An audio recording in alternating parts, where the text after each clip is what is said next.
Hello students, আজি আমি আলোচনা কৰিম ক্লাছ 4 অৰ্থাৎ চতুৰ্থ শ্ৰেণীৰ প্ৰথম অধ্যায় আমাৰ চৌপাশৰ পাৰ্ট 1 গছে যদি খোজকাঢ়ে এই কবিতাটোৰ প্ৰশ্ন উত্তৰ সকলোখিনি ইম্পৰ্টেণ্ট আমি আলোচনা কৰিম পৰীক্ষাত যিবোৰ আহিব পাৰে।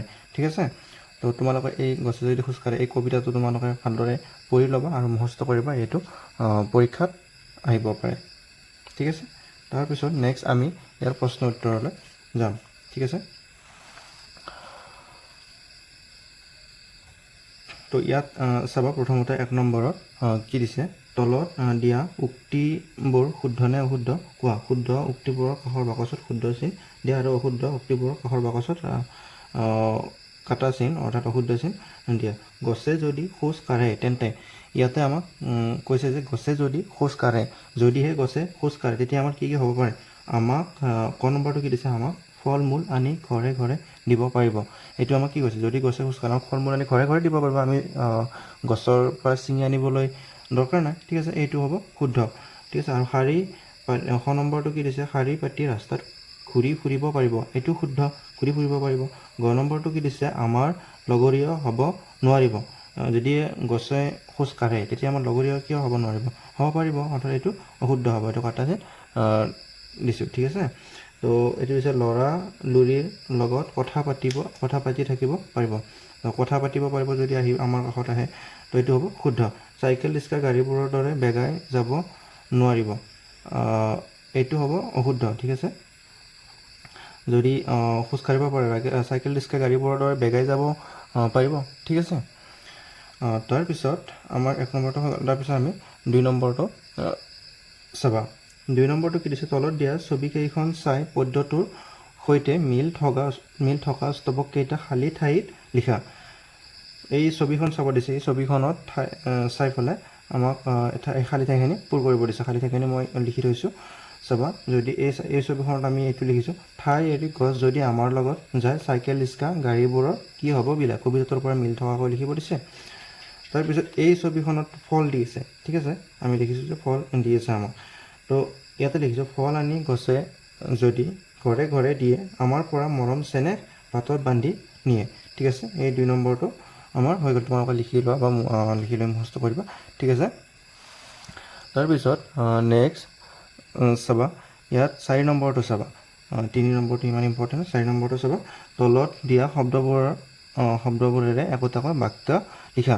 ইয়াতে মজা, মৰম চেনেহ, বান্ধি, লাগি এইকেইটা শব্দ দিছে, শব্দকেইটাৰে আমাক বাক্য সাজিব দিছে। ঠিক আছে, ইয়াতে মই কাগজত লিখিছোঁ, তোমালোকে চাবা।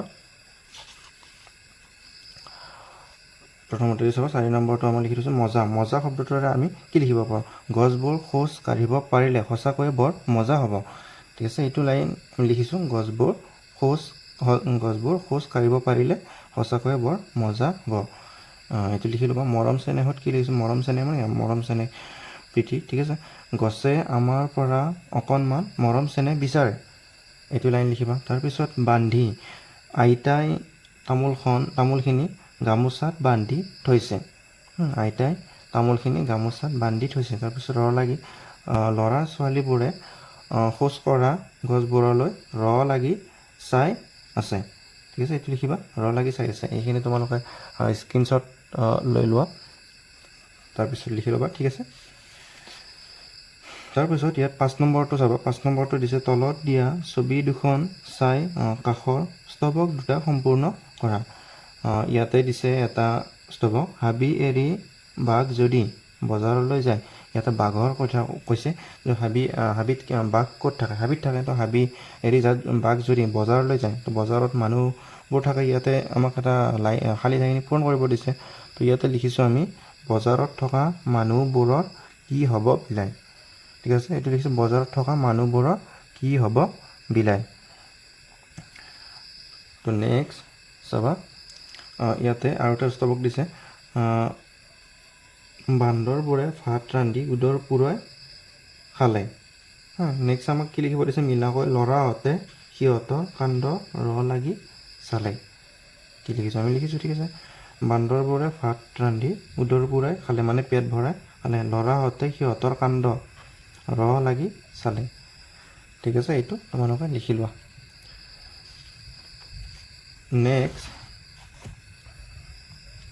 নেক্সট তোমালোকৰ চাবা, এইটো 6 নম্বৰ দিছে 6 নম্বৰত কি দিছে তলত দিয়া ধাৰণা চিত্ৰখন সম্পূৰ্ণ কৰা ইয়াতে আমাক দিছে গছৰ পৰা আমি কি কি পাওঁ গছে আমাক কিদৰে সহায় কৰে বা গছৰ পৰা আমি কি পাওঁ ইয়াতে আমাক লিখিব দিছে ঠিক আছে তো ইয়াৰ পৰা আমাক দুটা দিয়াই আছে কাগজ পাওঁ গছৰ পৰা আমি যেহেতু বাঁহৰ পৰা আমি কাগজ তৈয়াৰ কৰিব পাৰোঁ সেইটো আমাক দিছে আৰু কি পাওঁ বন ঔষধ পাওঁ ঠিক আছে বন ঔষধ আমি গছৰ পৰা পাওঁ তো আমাক বাকীকেইটা খালী ঠাই লিখিব দিছে তো মই ইয়াতে লিখোঁ ঠিক আছে ইয়াতে খালী ঠাইকেইটা মই বহীত লিখোঁ এই তোমালোকে চাই ইয়াতে লিখিম বা বহীত তোমালোকে লিখি ল'ব পাৰিবা ঠিক আছে তো আমাক 6 নম্বৰৰ উত্তৰটো লিখোঁ চাবা 6 নম্বৰ উত্তৰটো লিখোঁতে প্ৰথমতে 1 নম্বৰত আমাক দিয়া আছে কাগজ এইটো আমাক দিয়া আছে আৰু 2 নম্বৰ বন ঔষধ দিয়া আছে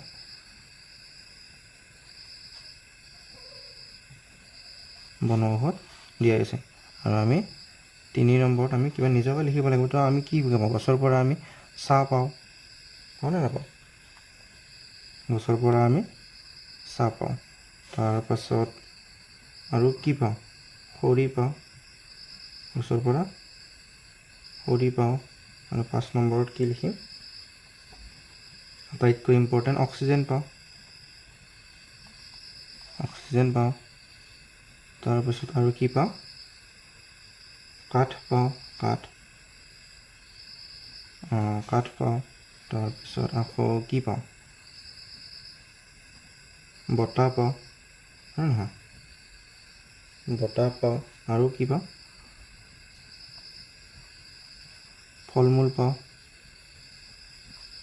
বুজি পাইছা মই কেইটা লিখিব দিছে দুটা দিয়া আছে যিহেতু 1 2 3 4 5 6টা আৰু 6টা অতিৰিক্তকৈ লিখিব লাগিব তো আমি লিখিলোঁ 6টা ঠিক আছে দুটা দিয়াই আছে 1 2 3 4 5 6টা আমি অতিৰিক্তকৈ লিখি ল'লোঁ নেক্সট চাবা নেক্সট 7 নম্বৰত দিছে 1 নম্বৰটো দিছে গছে আমাক কিদৰে সহায় কৰে সেই সম্পৰ্কে ওপৰৰ ধাৰণা চিত্ৰখন এইটো মই লিখিব দিছে এইটো ইম্পৰ্টেণ্ট হয় তো 7 নম্বৰ কটো চাবা এইটো পঢ়িব দিছে খ ও জ এইটো কি হ'ব খত ও কাৰ বৰ্গে জ খোজ হ'ব এইকেইটা বৰ্ণ বা আখৰ আৰু খোজ এইটো এটা শব্দ ইয়াৰ অৰ্থ আছে আমি এটা শব্দ হ'ব লাগিলে তাৰ এটা অৰ্থ থাকিব লাগিব তেতিয়াহে তাক আমাৰ এটা শব্দ বুলি ক'ম তো এইটো জানো এটা দিছে এটা বা ততোধিক বৰ্ণ বা আখৰ লগ হৈ একোটা শব্দ গঠন হয় যেনে ই ঔ সি গছ ভাই খোজ বগলী গৰম কলম ৰিক্সা স্তৱক বান্ধি আদি ইয়াতে আমাক এইকেইটা শব্দ দিছে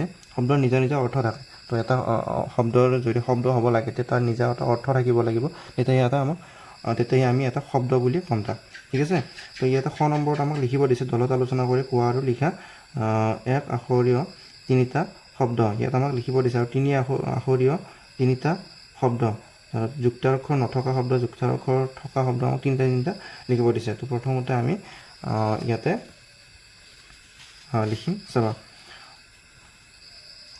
তো এইটো 7 নম্বৰৰ খ হ'ব ঠিক আছে 7 নম্বৰৰ খ নম্বৰ প্ৰথমটো আমি লিখিছোঁ প্ৰথমটোত আমি যদি উত্তৰত লিখিলোঁ ডাইৰেক্ট কুৱেশ্যন মই লিখা নাই ঠিক আছে ইয়াতে কিতাপত কিছুমান বস্তু লিখা আছে তো সেইটো তোমালোকে ইগন'ৰ কৰিবা মই যিটো লিখি দিছোঁ সেইটো লিখা প্ৰথমতে 3 আখৰীয় 3টা বা 1 আখৰীয় আছে প্ৰথমতে ন 1 আখৰীয় 3টা শব্দ 1 আখৰীয় প্ৰথমতে 3টা শব্দ লিখিলে কি হ'ব আমি হস্যাই পাওঁ ই তাৰপাছত ঔ পাওঁ আৰু সি পাওঁ ঠিক আছে এইটো ধৰা আমাৰ 1 নম্বৰ এইটো 1 আখৰীয় 3টা শব্দ এইটোৰ হ'ব হস্যাই হস্য সি ঠিক আছে আৰু 2 নম্বৰত চাবা 3 আখৰীয় 3টা শব্দ 3 আখৰীয় হৈছে তোমাৰ 3টা আখৰ থাকিব লাগিব আৰু 3টা শব্দ লিখিব লাগিব তো কি লিখিম আমি বগলী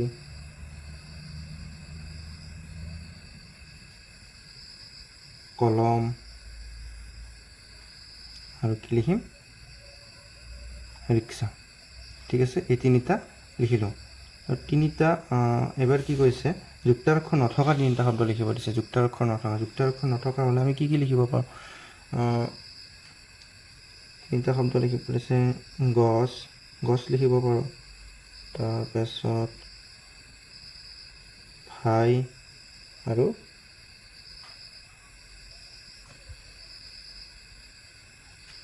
পাছত আৰু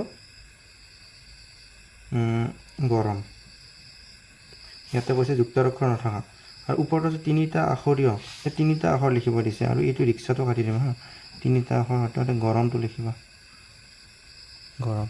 ঠিক আছে, এইকেইটা লিখিলোঁ। গছ, ভাই, গৰম। এতিয়া ইয়াতে গৰমটো হ'ব। ইয়াতে যুক্তাৰ অক্ষৰ নথকা বুলি কৈছে, এতিয়া আখৰ মেনশ্যন কৰি দিয়া নাই। তাৰপৰা যুক্তাৰ অক্ষৰ থকা তিনিটা শব্দ লিখিব দিছে। 4 নম্বৰটো যুক্তাৰ অক্ষৰ থকা আমি কি কি লিখিব পাৰোঁ? ৰিক্সা, ৰিক্সা লিখিব পাৰোঁ। স্তৱক, আৰু কি লিখিব পাৰোঁ? বান্ধি। ঠিক আছে, এইকেইটা তোমালোকে লিখি লোৱা, স্ক্ৰীনশ্বট লৈ লোৱা বা লিখি লোৱা। ঠিক আছে, নেক্সট আমাৰ এইবাৰ চাবা গ নম্বৰটো। গ নম্বৰ দিছে খেলি মেলিকৈ থকা আখৰবোৰ লগ লগাই অৰ্থপূৰ্ণ শব্দ সাজি লিখা। এইটো চাবা, ইয়াতে কি দিছে গ নম্বৰটো চাবা। প্ৰথমতে দিছে কি ল'ৰা, লভ দিয়া আছে। লভটো কি হ'ব? উল্টাই দিলে এইটো ফল হ'ব। এইটো এটা অৰ্থপূৰ্ণ বাক্য হ'ব যে লভটো হ'ব ফল। ঠিক আছে, এইটো এটা তোমালোকে লিখি ল'বা। তাৰপাছত এইটো আছে ৰঙৰ দা, এইটো হ'ব ডাঙৰ। ডাঙৰ, এইটো হ'ব ডাঙৰ। তাৰপিছত এইটো কৈছে চেহনে, এইটো হ'ব চেনে, মৰম চেনে পাইছিলোঁ যে, এইটো চেনে। এইটো হ'ব ৰিয়া গল, এইটো হ'ব লগৰীয়া।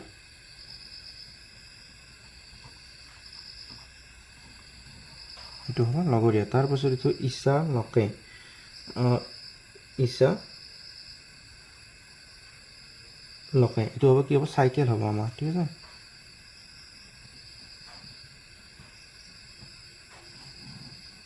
এইটো হ'ব চাইকেল। তোমালোকে এইকেইটা লিখি লোৱা। তলৰ এইকেইটা হ'ল এইকেইটা।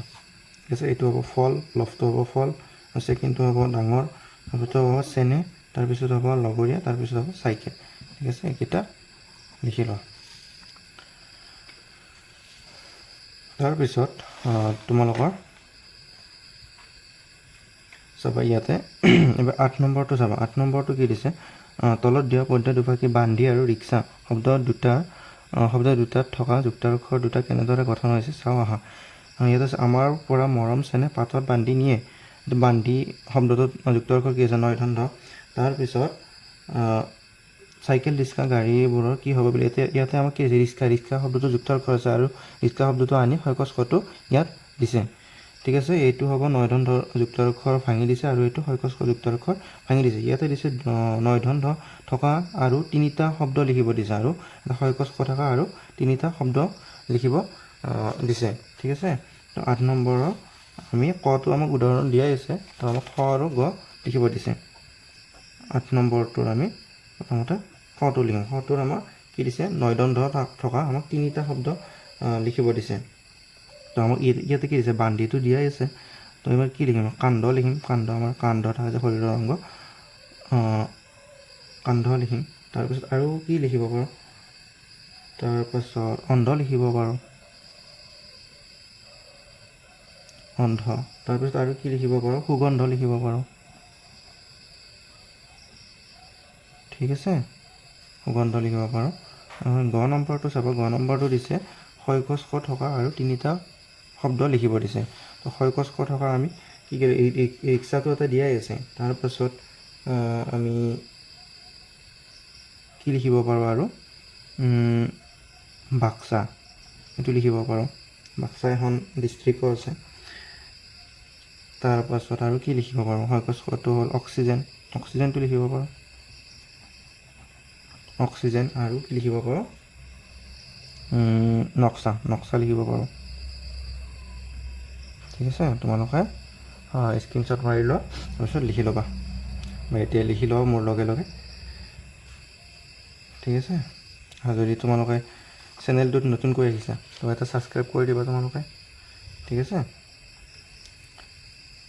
তাৰপিছত ইয়াতে আমাক দিছে 9 নম্বৰ, তলত দিয়া আখৰবোৰ শব্দলৈ আৰু শব্দবোৰ আখৰলৈ পৰিৱৰ্তন কৰা। আখৰটো আমি আগতে পাইছোঁ। তো ইয়াতে আমাক গ, আ, ৰ দীৰ্ঘই দিয়া আছে। দাইৰত দীৰ্ঘই দিয়া আছে। এইটো হ'ব গত আকাৰ, দাইৰত হস্ৰাইকাৰ, এইটো হ'ব গাড়ী। ঠিক আছে, এনেকৈ তো আমাক কি দিছে, এইটো ৰ হস্ৰাই ক খ আ, এইটো হ'ব ৰিক্সা। ৰ হস্ৰাই ক দৈৰ্ঘ্য খ আ, ৰত হস্ৰাইকাৰ হয়কচ ক তাৰ আকাৰ ৰিক্সা হ'ব। ঠিক আছে, আৰু এইটো আমাক দি আছে বান্ধি। এইটো এইটো এইটো চিনি পাইছে চাগে, গাড়ী শব্দ এইটো, আৰু এইটো ৰিক্সা। এইটো ৰিক্সা আৰু এইটো গাড়ী। এইটো বান্ধি দিয়া আছে। বান্ধি শব্দটো আমি ভাবিলে ব যোগ আ যোগ ন যোগ থ যোগ হস্ৰাই। ঠিক আছে, হস্ৰাই এইটো ন যোগ থ যোগ হস্ৰাই। আৰু এইফালে হ'ব লগৰীয়া, ল যোগ গ যোগ ৰ যোগ দীৰ্ঘই যোগ 29 যোগ আ। ঠিক আছে, ইয়াতে তোমালোকে এনেকৈ লিখি ল'বা। এইটো ল যোগ গ যোগ ৰ যোগ দীৰ্ঘই যোগ 29 যোগ আ, আৰু এইটো ব যোগ আ যোগ ন ধ হস্ৰাই। ঠিক আছে, এইকেইটা তোমালোকে লিখি লোৱা। তাৰপিছত 10 নম্বৰটো কি দিছে আমাক চাবা। 10 নম্বৰটো দিছে লগৰীয়া শব্দটো। তোমালোকে পাঠটোত পাই আহিছা, লগ আৰু অৰিয়া লগ লাগি লগৰীয়া শব্দটো গঠন হৈছে। এনেদৰে তলত দিয়া শব্দবোৰ গঠন কৰি এইকেইটা মই বহীত লিখি দিছোঁ চাবা। এইটো কি হ'ব, নাও। প্ৰথমতে আছে লগ যোগৰীয়া,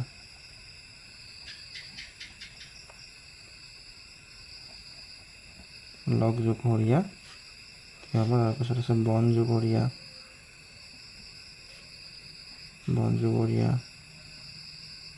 নাও আছে, তাৰপিছত ভাও আছে। ঠিক আছে, মই এইকেইটা লিখি দিছোঁ চাবা। বন অৰিয়া এইটো হ'ব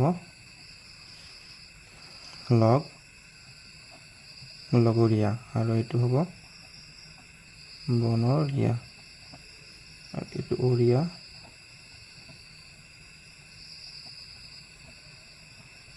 নাৱৰীয়া, নাৱৰীয়া, আৰু এইটো ভাৱৰীয়া। এইটো অৰিয়া, চৰি,